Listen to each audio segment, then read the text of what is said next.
오늘 본문을 가지고 영적 성장통이라는 제목으로 함께 하나님 말씀을 나누도록 하겠습니다. 한창 키가 자라는 아이들을 보면 성장통이 있는 것을 보게 됩니다. 특히 여러분, 어떤 아이들이 성장통이 심할까요? 급격하게 자라는 아이들이 성장통이 심하지요. 저는 자라면서 크게 성장통을 느끼지 못했는데 일반적으로는 크게 자라는 애들, 갑자기 자라는 아이들이 있잖아요. 1년에 한 5cm, 10cm 이 정도는 자라야 성장통을 느낀다고 그래요. 그것처럼 여러분, 영적 세계도 마찬가지입니다. 영적 성장통이라는 것이 반드시 있습니다. 사실 교회만 왔다 갔다 한다고 해서 성장통을 느낄 수 있는 것은 아닙니다. 여러분, 성장통을 느끼려면 우리의 마음을 잡고 신앙생활을 한번 제대로 해보려고 할 때에 그때의 영적 성장통이 있다라는 거예요.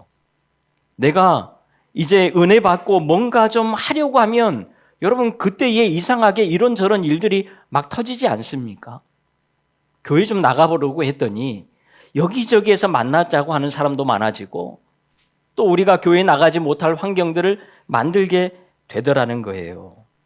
방해하는 것들이 많아집니다. 좀 믿음으로 살려고 했더니 죄가 더 생각나고요. 우리의 삶의 유혹으로 많이 넘어지게 만들더라는 거예요. 여러분, 교회도 마찬가지입니다. 교회도 성장할 때 조심해야 돼요. 그것도 급격하게 성장할 때에 교회는 굉장히 조심해야 합니다. 어쩌면 오늘 본문은 우리 모두와 우리 교회를 향한 말씀 아니겠습니까? 교회가 이제 우리도 곧 성장해 갈 텐데, 아멘입니까?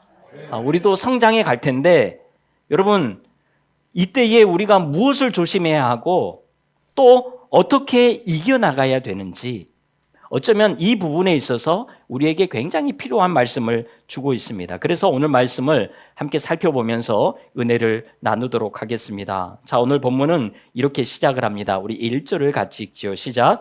그때에 제자가 더 많아졌는데 헬라파 유대인들이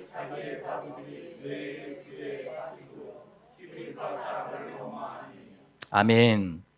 여기에서 그때가 언제입니까? 우리가 5장까지 해서 살펴봤던 것처럼 사도들이 표적과 기사를 많이 행할 때에, 그리고 복음을 전하고 증거하면서 교회가 성장할 때를 말합니다. 그러자 제자가, 성도들이 더 많아졌다는 거예요. 여러분, 좋은 내용 아닙니까? 흐름이 참 괜찮지요? 여러분, 이런 말씀 뒤에는 주로 어떤 말씀이 나와야 될까요? 제자가 점점 많아졌더니 교회가 사랑이 넘치고 은혜가 흘러 넘쳤더라, 이렇게 가면 얼마나 좋습니까? 이런 말씀으로 이어져야 될 것 같아요. 그런데 초대교회를 보세요. 초대교회도 급속하게 성장하자 곧바로 문제가 터지더라는 거예요. 헬라파 유대인들이 히브리파 유대인들을 향해서 원망하기 시작했다라고 성경은 말씀을 합니다. 여러분, 헬라파 유대인은 누구이고 히브리파 유대인은 누구일까요? 헬라파 유대인은 이스라엘 땅이 아니라 이방 땅에서 나고 자란 디아스포라 유대인들입니다. 그리고 지금은 예루살렘에 와서 살고 있는 그런 유대인들이에요. 그러니까 다른 지방에서 태어나서 살다가 지금 와 있는 사람들이라는 거죠. 히브리파 유대인들은 이스라엘 땅에서 나고 자란 유대인들입니다. 그러니까 어떻게 보면 정통 유대인들이라고 할 수가 있지요. 그러니까요, 자연히 헬라파 유대인들과 히브리파 유대인들 중에서 누가 주를 이룰까요? 히브리파 유대인들이 주를 이룰 수밖에 없게 되겠지요. 여러분, 이것은 초대교회뿐만 아니라 당시 이스라엘 사회에서도 전체적으로 볼 때에 9대1 또는 8대2 정도로 히브리파 유대인들이 훨씬 더 많았습니다. 그러니까 자연히 여러분, 히브리파 유대인들이 더 혜택을 많이 받을 수 있는 것 아니겠습니까? 여러분, 우리가 이사를 가도 마찬가지예요. 우리가 어느 지역에 이사를 갔는데 그 지역에 살고 있는 토박이들은요, 특별히 신고하지 않고 무엇을 찾아보지 않아도 혜택을 잘 받고 있습니다. 그냥 있어도 받을 수 있어요. 그런데 이사 간 사람은 이것도 신고해야 되고 저것도 신고해야 되고 그래야 내가 혜택을 받을 수 있어요. 신고하지 않으면, 내가 노력하지 않으면 주어진 혜택을 다 받을 수 없게 되는 것을 우리가 이사만 해도 경험할 수 있어요. 시스템적으로 그렇다라는 거예요. 마치 그것처럼 여러분 초대교회 안에도 아직 이런 시스템이 덜 갖춰져 있었던 것 같아요. 히브리파 유대인들은 이미 그들의 사정을 다 잘 알잖아요. 누가 어렵고 누가 힘든지 알기 때문에 그냥 혜택을 주기가 쉬워요. 그래서 특별히 어려웠던, 힘들었던 당시의 약자라고 이야기하는 이 과부들이 혜택을 잘 받고 있었습니다.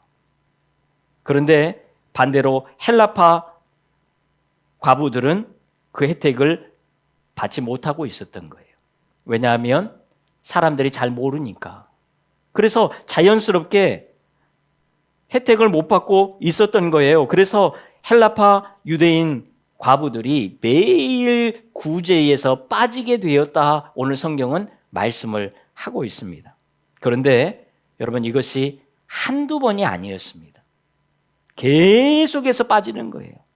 그래서 참다가 결국에는 헬라파 유대인들이 원망하기 시작했다라고 성경은 말씀을 하고 있습니다. 여러분 우리는 여기에서 두 가지를 한번 생각해 볼 수가 있습니다. 하나는 초대교회도 문제가 있었구나. 여러분 세상에 문제 없는 교회가 어디 있겠습니까? 우리들 자체가 문제인데, 우리들 자체가 문제 덩어리인데 어떻게 교회에 문제가 없을 수 있겠어요? 그런데 여러분 교회가 어쩔 수 없다, 문제가 있을 수밖에 없다 그러면서 있어야 됩니까? 그러면 안 되잖아요. 여러분 교회는 달라야 합니다. 교회도 사람들이 모여있기 때문에 똑같다 그렇지 않아요. 교회는 절대적으로 달라야 돼요. 오늘 본문을 잘 보세요.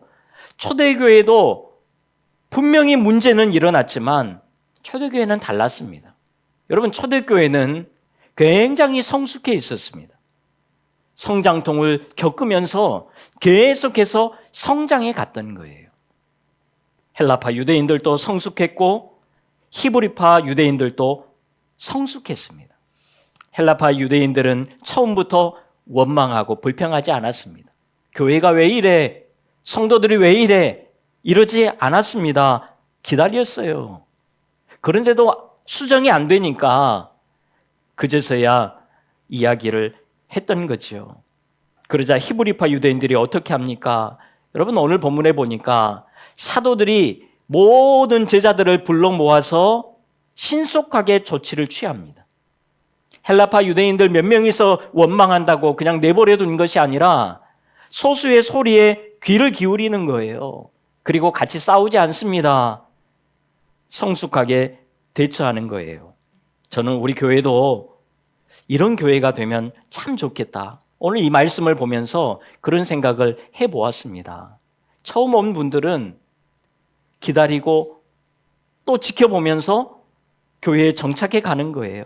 기존 분들은 새로운 분들이 이런 마음에 있겠구나, 이런 상황에 있겠구나 그러면서 그들을 오히려 더 배려하고 생각하는 그런 교회, 그러면서 대화로 풀어갈 수 있는 그런 성숙한 교회가 되면 참 좋겠다. 여러분 이것이 초대교회였어요. 자, 그러면서 사도들이 어떤 조치를 취하지요? 우리가 흔히 말하는 7 집사를 세우게 됩니다. 그런데 2절에서 이렇게 말씀을 해요. 우리 화면을 보고 있습니다. 시작. 우리가 하나님의 말씀을 제쳐놓고 접대를 일삼는 것이 마땅하지 아니하니. 자, 그리고 4절에 보니까 우리는 오로지 기도하는 일과 말씀 사역에 힘쓰리라 이렇게 이야기를 해요. 여러분 이 말씀이 무슨 말씀이지요? 사도들이 지금 우리는 말씀 전하는 일, 기도하는 일, 이런 거룩한 사역만 감당하고 성도들은, 제자들은 접대를 일삼는 일, 봉사하는 일, 섬기는 일, 이런 사역들만 해라 지금 이것을 이야기하는 게 아니에요. 목회자는 말씀만 전하고 성도들은 봉사만 하고 이것을 지금 이야기하는 것이 아닙니다. 여러분, 우리가 앞으로도 살펴보게 되겠지만 7 집사 중에 스데반은요, 많은 백성들 앞에서, 종교 지도자들 앞에서도 하나님의 말씀을 담대하게 거침없이 전했던 사람입니다. 빌립 집사도 마찬가지예요. 광야로 가다가 에디오피아 내시에게 복음을 전했던, 그래서 그 땅 가운데에 복음의 역사가 일어나게 만들었던 굉장히 훌륭한 사람이지요. 여러분, 거룩한 일, 잡다한 일, 이런 게 따로 있는 게 아닙니다. 여러분, 오늘 본문은 그것을 나누자는 게 아니라 일을 분담하자는 거예요. 일꾼을 세워서 함께 교회를 세워가자라는 거예요. 우리도 지금 교회를 여러분 함께 세워가고 있잖아요. 물론 우리 교회도 언젠가는 직분자를 세우게 될 겁니다. 그런데 여러분, 직분자로 뽑혀야지 일하고 안 뽑히면 일 안 하고 나는 서운하니까 섭섭하니까 일 안 할 거야. 여러분, 지금 그것을 이야기하는 것이 아닙니다. 교회는요, 우리 모두가, 우리 각자가 함께 세워가는 공동체예요. 그게 교회입니다. 나는 교회에 온 지 얼마 안 됐으니까, 나는 직분자가 아니니까, 나는 청년이니까, 그렇지 않습니다. 여러분, 우리 모두는 똑같이 10%의 지분을 가지고 있어요. 여러분, 딱 지금 10%의 지분을 가지고 있다니까요. 더도 덜도 아니에요. 우리 한번 따라서 해볼까요? 나는 우리 교회의 10%이다. 여러분 각자가 우리 교회의 10%예요. 10%의 지분을 여러분들이 가지고 있어요. 목사가 혼자 다 하는 게 아닙니다. 직분자 어떤 사람이 다 하는 게 아니에요. 여러분, 우리 각자가 다 10%의 자리를 차지하고 있다라는 거예요.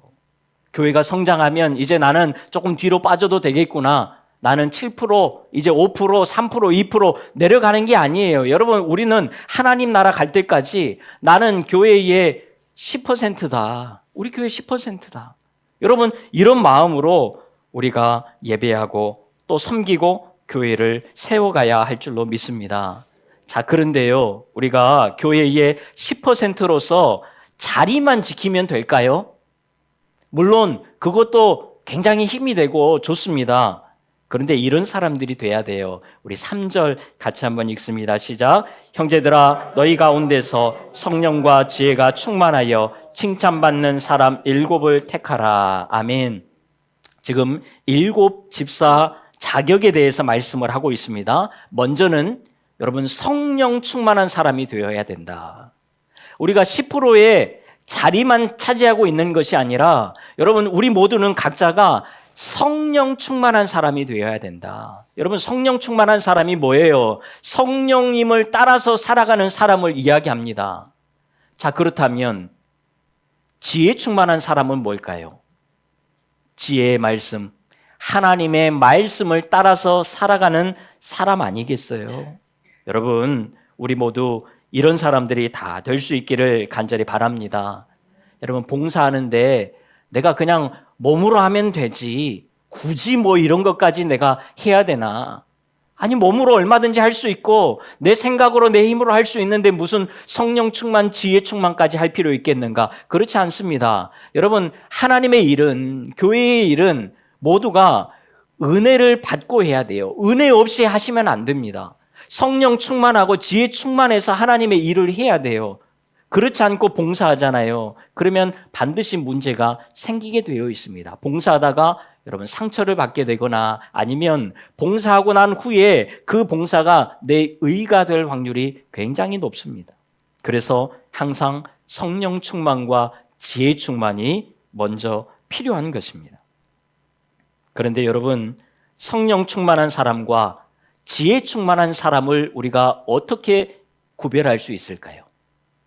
여러분, 그냥 딱 얼굴 보면 아, 저 사람은 성령 충만하구나. 아, 저 사람은 지혜 충만하네.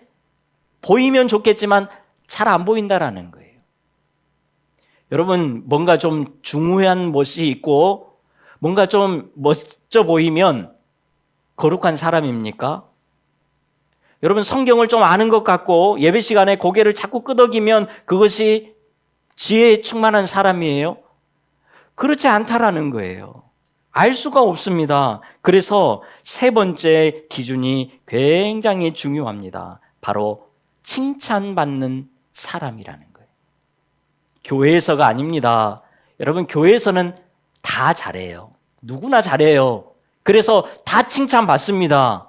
그런데 가정에서, 세상에서 칭찬받는 사람, 바로 이런 사람이 돼야 된다는 거예요. 여러분, 디모데전서 3장에 보면 감독과 집사의 자격에 대해서 말씀을 하는데 가장 먼저 언급하는 것이 책망할 것이 없는 사람, 칭찬받는 사람이지요. 이런 사람이 직분자가 돼야 된다라고 이야기를 합니다. 다른 기준보다 성령 충만, 지혜 충만이 아니고 책망할 것이 없는 사람, 칭찬받는 그 사람이 교회에서도 직분자가 돼야 된다라고 이야기를 합니다. 여러분, 지금 우리의 모습이 진짜 내 모습이 아니에요. 지금 현재 이 모습이 우리의 모습이 아니잖아요. 가정에서, 세상에서의 내 모습이 진짜 모습일 확률이 높습니다. 아니요. 나 혼자 있을 때에. 여러분, 그때에 그것이 내 모습이라고 보면 우리는 틀리지 않을 거예요. 여러분, 우리의 삶을 한번 돌아볼 수 있기를 바라요. 나는 어떤 사람인가? 나는 도대체 내 모습이 어떤 모습인가? 그런데 여러분, 오늘 우리에게 선한 것이 하나도 없다니까요. 우리가 우리를 잘 알잖아요. 가만히 놔두면 우리는 죄 짓기에 빠르게 달려가는 사람들입니다. 잠언 1장 16절 같이 읽습니다. 시작. 대저 그 발은 악으로 달려가며 피를 흘리는데 빠름이니라. 아멘. 우리는 이런 사람들이에요. 칭찬받을 수 있는 사람들이 아닙니다. 그러면 어떻게 해야 할까요? 성령님을 의지해야 돼요. 성령님 도와주세요. 나 원래 이런 사람입니다. 성령님 도와주세요. 나 이것밖에 안 되는 사람입니다. 그러면서 하나님의 말씀을 의지해야 돼요.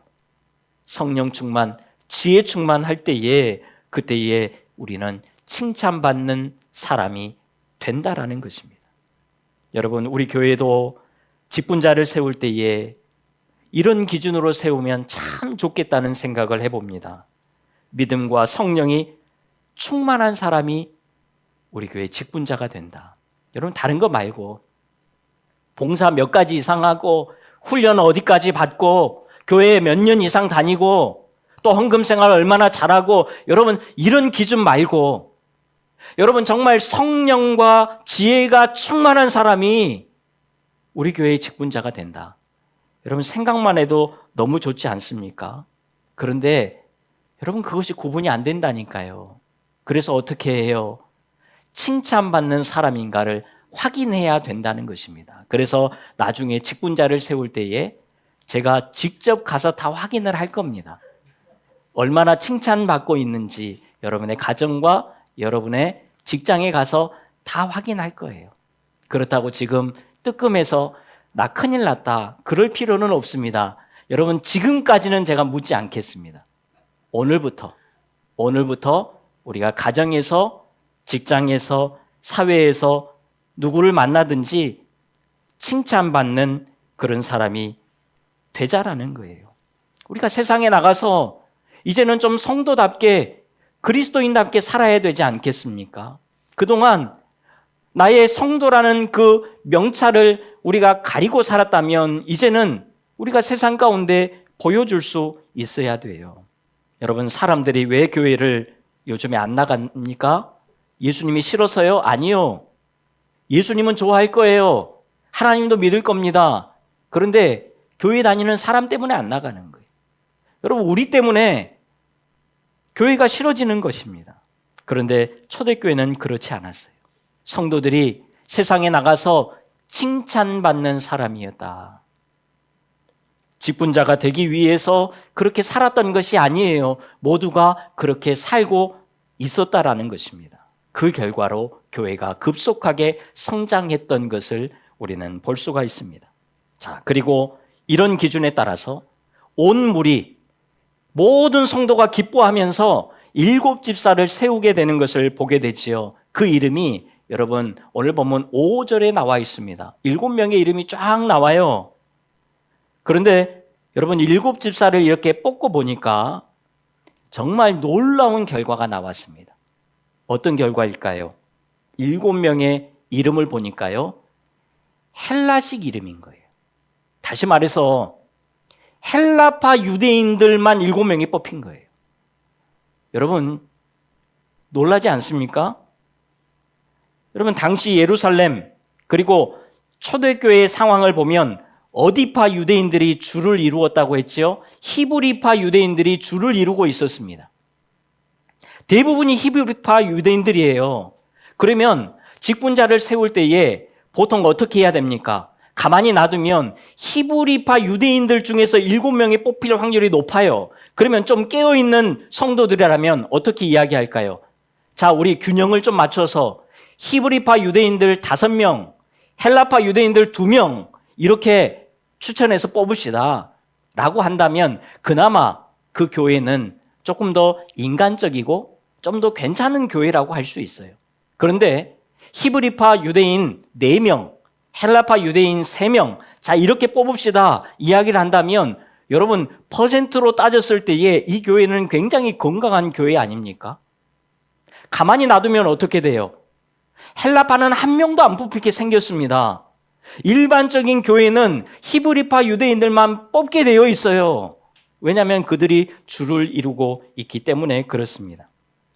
그런데 지금 여러분 전혀 반대의 상황이 나온 거예요.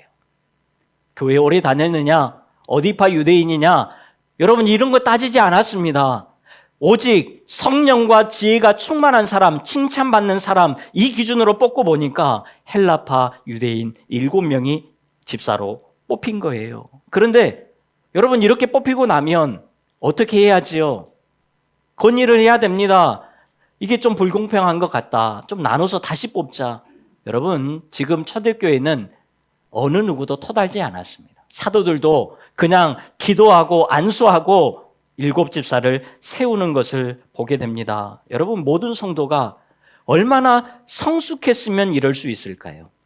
우리가 한번 잘 생각해 볼 필요가 있어요. 그러면서 초대교회가 더 든든하게 세워지는 것을 볼 수가 있습니다. 오늘 우리 모두도 이런 성숙함이 있기를 바라요. 다른 기준 말고 교회 안에 다른 기준 뭐가 필요합니까? 우리가 성령 충만하고 지혜 충만하고 그러면 되는 것 아니에요. 다른 거 보지 않고 그냥 이것만 보는 것. 이런 성숙함이 오늘 우리에게 있어야 된다라는 거예요. 자, 그렇다면 여러분 성숙하려면 어떻게 해야 할까요? 성장통을 겪어야 한다니까요. 성장통을 겪지 않으면 우리는 성장하기가 어렵습니다. 성숙하기가 어려워요. 여러분 그렇다면 영적 성장통을 경험할 수 있는 방법이 뭐냐? 하나입니다. 하나님의 말씀으로 깊이 들어가는 거예요. 하나님의 말씀을 우리가 붙들고 살아갈 때에 여러분 그때의 영적 성장통이 있다니까요. 그냥 여러분들이 나가서 늘 살던 대로 그렇게 살아가면요, 여러분 영적 성장통은 하나도 느끼지 않고 살아갈 수 있습니다. 그런데 오늘부터 내가 말씀을 붙들기로 작정을 하는 순간부터 우리는 영적 성장통을 느끼게 될 거예요. 왜냐? 세상의 방법과 하나님의 방법이 다르기 때문에 여러분 우리는 하나님의 말씀을 가지고 나가면 반드시 성장통을 느낄 수밖에 없다니까요. 여러분 내가 오늘부터 말씀을 가지고 살기로 결단하는 순간부터 사단이 가만히 놔두겠습니까? 우리를 계속해서 공격하는 거예요. 그러니까 우리에게 영적 성장통이 생길 수밖에 없다라는 것입니다. 하나님의 말씀과 상관없이 살아가기 때문에 우리가 편안하게 한 주간도 살아가는 것이지, 여러분 하나님의 말씀을 내가 붙드는 순간부터 우리는 영적 성장통을 피할 수가 없게 될 거예요. 이 성장통을 겪어야 우리는 또 성숙해져 가는 것입니다. 여러분 초대교회가 그랬잖아요. 그냥 아무것도 모르고 무턱대고 전도하는 것이 아닙니다. 사도들이 오늘 본문에 보니까 말씀 사역에 힘썼다라고 말씀합니다. 말씀이 가득했다라는 거예요. 오늘 본문 7절 이렇게 말씀하지요. 같이 읽습니다. 시작. 하나님의 말씀이 점점 왕성하여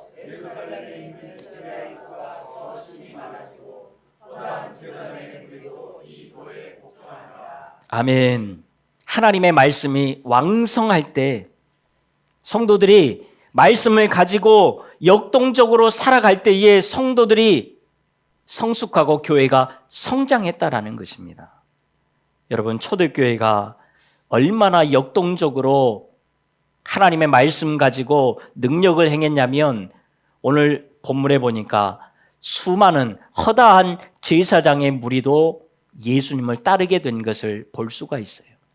자기들이 하나님을 잘 섬긴다고 섬겼고 율법도 많이 안다고 알았는데 자기들에게는 능력이 나타나지 않는 거예요. 자기들에게는 변화가 일어나지 않는 것입니다. 그런데 예수님을 믿는 이 제자들에게, 성도들에게는 늘 변화가 있고 능력이 있는 거예요. 그래서 진짜가 뭔지를 다시 한번 생각하게 되고 제사장들마저도 유대교를 버리고 예수님께로 나와왔던 것을 우리가 볼 수가 있습니다.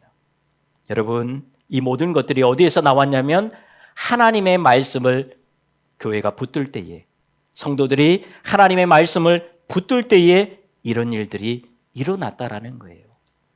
여러분, 올해가 이제 다 지나갔습니다. 그러면 우리는 어떤 마음을 가지고 있지요? 올해는 내가 말씀을 많이 못 봤으니까 내년 1월 1일부터 열심히 봐야 되겠다. 다 그 계획을 가지고 계실 거예요. 자, 그런데 여러분 1월 1일부터 시작하지 마시고 지금부터 가까이 하셔야 돼요. 지금부터, 오늘부터. 아니, 나는 1월 1일 창세기 1장부터 시작해야 기분이 좋아. 그러지 마시고 꼭 그 위치가 아니더라도 오늘부터 말씀을 가까이 하셔야 돼요. 그때에 여러분 우리에게 영적 성장통이 있게 될 겁니다. 여러분, 우리가 말씀을 가까이 하고 좀 은혜롭게 살려고 했을 때에 은혜로운 일들이 막 쏟아지면 얼마나 좋겠습니까? 그러면 우리도 예수님을 믿는 게 너무 행복하고 좋을 것 같아요. 성장통이 없이 그냥 성숙하면 얼마나 좋습니까? 그런데 그렇지 않다라는 거예요. 오늘 초대교회도 성장하고 성숙하려고 할 때에 성장통이 나타나잖아요. 우리의 영도 마찬가지입니다. 오늘부터 내가 말씀을 보려고 하면 생전 들지도 않았던 이상한 일들이 생기게 되고 잘못된 생각들이 떠오르게 되고 문제가 생길 수 있어요. 그러나 여러분, 이것마저도 다 영적 성장통이다. 이것 아니면 우리는 성장할 수 없구나 라고 생각하시고 오늘부터 영적 성장통이 있게 되거든 오히려 감사함으로 그것을 잘 이겨나가서 정말 성숙한 그리스도인들이 다 될 수 있는 우리 모두가 되기를 간절히 소망합니다. 여러분, 우리 각자가 성숙할 때에 여러분 성숙한 그리스도인들이 있는데 교회가 성장하지 않겠습니까? 이것은 하나님이 우리에게 주신 원리예요. 오늘도 이 말씀 붙들고 내가 영적으로 성장하기 위해서, 성숙하기 위해서 더 힘쓰며 살아가는 우리 모두가 다 될 수 있기를 주님의 이름으로 축원합니다. 기도하겠습니다. 하나님, 우리가 이제는 좀 성숙해 가기를 원합니다. 늘 머물러 있는 우리의 모습이 아니라 이제 좀 성장해 가기를 원합니다. 그런데 우리가 성장하려면 성장통이 있음을 우리가 다시 한번 기억합니다.